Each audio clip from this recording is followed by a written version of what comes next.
Welcome to the BrightLink Pro installation guide. Before installing a touch-enabled BrightLink projector with a whiteboard, you must survey the board to determine if the board surface is flat enough to support the touch function. There cannot be more than 5 millimeters of curvature to the horizontal or vertical board surface.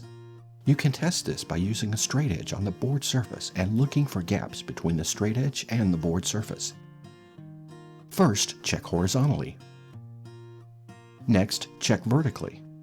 If the gaps are greater than 5 millimeters, you should find another board to use with your touch-enabled BrightLink projector, or use a pin-based model of BrightLink. The touch function will not work on a board with more than 5 millimeters of curve to its surface. Your touch-enabled BrightLink model comes with an external module or finger touch unit for finger touch interactivity. This module can be mounted above or directly on the board. The placement of the finger touch module affects the size of the projected image. Installing above the board will allow you to maximize the image size, which is ideal.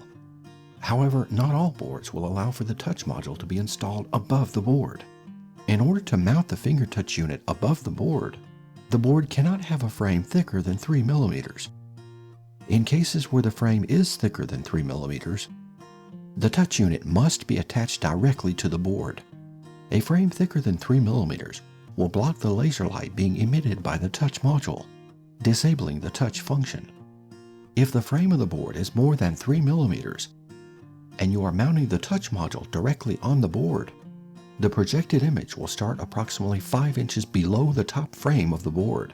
This is an important detail, as you now must determine the actual image size you can achieve with this board, which in turn will determine the position of the wall mount relative to the board.